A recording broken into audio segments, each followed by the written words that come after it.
In previous videos, you would have seen that I got to test the best of the Ryzen 7000 series CPUs, which for me as a South African was really and honestly a dream come true, because as a South African, we are normally at the bottom of the food chain when it comes to allocation on high-end desktop or HEDT components. You would know this if you look at my previous videos that I got to do the 7995WX, which was the best that AMD's Threadripper series had at that time. And then a few months ago, AMD sent me the 9985WX, which I've been using pretty much ever since, and it's in my main desktop, which is running the screen or the PC that you can see behind me. Now honestly, I was a little bit sad or disappointed that I wasn't sent the 9995WX because it would have been great to do a side-by-side comparison. But this disappointment lasted about a minute when I went into testing. And I think this was strategy on AMD's part, and this will become apparent as we go through the video as to why. Now, if you want the full test suite breakdown, this isn't really the video for you. There are some great videos out there done by Linus Tech Tips, by Gamers Nexus, who do all the tests, and I will link them in the description below. In this video, I want to speak plainly to the individuals who might be on previous generations, or for individuals who are contemplating going HEDT and just need an almost TLDR version to go, should I go 7000, should I go 9000? I have done multiple tests, don't worry, I will show those. It's just that in the last 3-4 years, everything has been an AI frenzy, and a lot of people who may have otherwise benefited from this type of CPU, I think might have been caught out in all the noise. Now don't get me wrong, Threadripper is amazing for running AI models. I just think that it has a lot more to offer in terms of engineering, creation, and general production. So let's speak plainly to the purpose of this video. If you're on 7000 series Threadripper or something before that, should you even bother with 9000 series? That's the question that we're going to answer. To answer that question, we're going to see how the CPU performed against the best of previous generations like the 7995WX as well as others. So let's run through the tests, but first some preamble. Firstly, to understand the lay of the land, let's compare the old versus the new side by side. For some, WX versus X, WRX versus TRX can get confusing. The simple way to put it is WX has functionality more found in management and security features that the X does not. For server-based environments, the WX is better, and for HEDT or enthusiasts, the X is better. It'll also depend on your RAM channel requirements and so on. Then for the side-by-side comparisons, we can see that the lineup is pretty much identical. We've got the 7995WX all the way to the 7945WX, and it's the same for the 9000 being 9995 all the way down to 9945. TDP remains unaffected, even the base clocks remain unaffected. Core count and threads exactly the same. Where there is a difference is the max clock, and we can see from the 7995 it goes from 5.1 to 5.4, and also on the 85 it goes from 5.1 to 5.4. So only a slight difference there, but the major factor being a difference in architecture. Then for the X models, it's identical again. 9780, 9770, 9760 compared to the 9980, 9970, and 9960. Cores identical, threads identical, and the base clock identical, as well as TDP. But boost clocks changing again. So we can see a commonality here that it's basically a like-for-like replacement.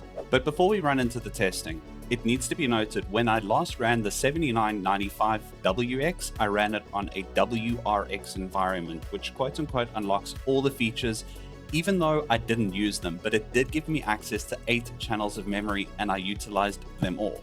This time I ran it on a TRX, which gave me 4 channels of RAM and effectively made it a 9985WX, which it is, but it made it a 9980X. So how did it perform? Let's talk about the build in which we tested, or the environment. The CPU, obviously, Threadripper 9985WX.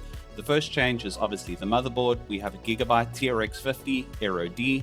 The RAM also changed to Kingston 5600 MHz at CL36, so we do have a change in CAS latency. RDIMMs 4x16, so we had a total of 64 gigabytes. The SSD, one Kingston Fury at 1 terabyte. The PSU remained the same, Corsair AX 1600i Platinum. The GPU was a big downgrade, unfortunately, from a 48 gig card, but it won't affect the test results because it wasn't testing in that sort of environment. But a Gigabyte RTX 5060 Ti, 16 gigabyte gaming OC, which is a great graphics card to be honest. The cooler is the most important change because with the old cooler that I used, which was the H170i, it didn't cover the entire IHS or integrated heat spreader of the Threadripper in total. The Silverstone did, so we had far more efficient cooling, which we'll get to in the end. The case did change to a Corsair 9000D Black, which is a massive case. You can almost live inside it. And the thermal is the Corsair XTM50 thermal paste. First test up is 3D Mark CPU. This is not the best test to use. I've mentioned this before, but for consistency, I used it again. But we did see a significant result in a change from 23,466 to 29,370. So immediately we saw a big jump in the performance of the threads of the new 9985WX. Performance test 11 yielded a slightly better result, but we have to note that we've gone from a 96 core 192 thread to a 64 core 128 thread. Now the previous result that we got with the 96 core, the 7995WX, 144,405 and a higher result of 146,597. So this is actually very notable considering the huge difference in core and thread counts. CPU-Z single thread actually had a really great result of 851 comparing to the 700 of the 7995WX. Yes, it's still less than a 13900K and an i7 14700KF. However, this is talking about single thread performance, so a massive jump on generation for quote-unquote a more inferior CPU. Multi-threaded performance hits a score of 56,094 compared to the 55,357 of the 96 core 7995WX. So again, great result. Moving on to Cinebench 2024, we hit a result of 129 for single core performance. Higher is obviously better. Compare this to the 7995WX of 108, so a generational leap, considering again a inferior CPU. Then on multi-core performance, 6,296 comparing to the 96 core 192 thread Threadripper, only hitting, well only, it's still a great score, 5,844. So really starting to see great performance coming out of the CPU. Cinebench R23 single core performance hit a score of 2,183, which is a massive improvement on the previous 1,813 of the 7995WX. So that slight increase in frequency or boost frequency or higher clock frequency really made a massive difference in this. Then onto Cinebench R23 multi-core performance, where it gets really exciting. The base result, i.e. just installing the CPU and letting it run, 111,838, which beat both results of the 7995WX, where it was stock standard and with a -50 offset. Then we have a new result of a -20 offset for the 85WX, hitting 116,895. Then I went for something a little bit more exciting because I had the full coverage of the IHS, and we hit a score of 138,350 on overclock. This was with the -20 offset. I increased 200 on the megahertz plus 5 scalar. It only managed to get through once before shutting down, but still, that is a huge increase on overclock. Blender Benchmark also came in clutch, hitting a score of 1,979 comparing to the 1,878 of the 7995WX. V-Ray also outperformed my score of 139,821 for the 7995WX, in which it hit 145,706. We do have two towers next to that, and those are the highest scores achieved in V-Ray of 208,157 for the 7995WX, and then two epics hitting 228,766. It's all the same scores that you might have seen from the previous results. Statistics wise, we're going to start off with maximum temperatures. Now this is in the standard testing, nothing overclocked.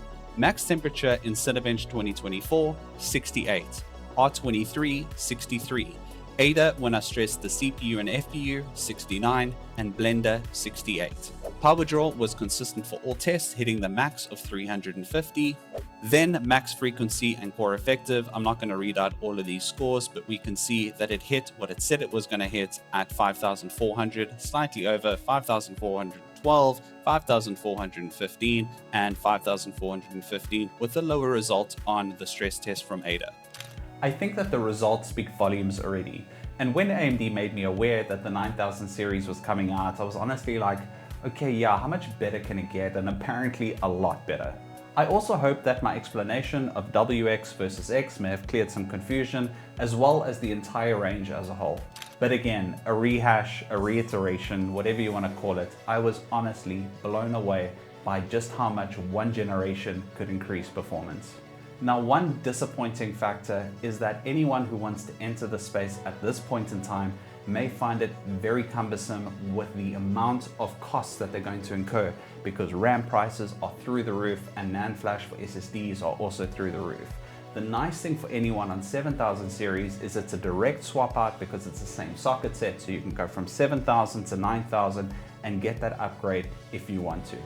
I do hope that you enjoyed this video as much as I'm enjoying using this CPU. Currently, I'm actually playing Fallout 4. Yes, I've taken a massive downgrade on GPU. It's still a great GPU to be fair, but running Fallout 4, it is graphically intensive, but I'm running at 100% GPU. But I find it funny, you may not find it funny, but I'm running at 1 to 2 CPU% usage.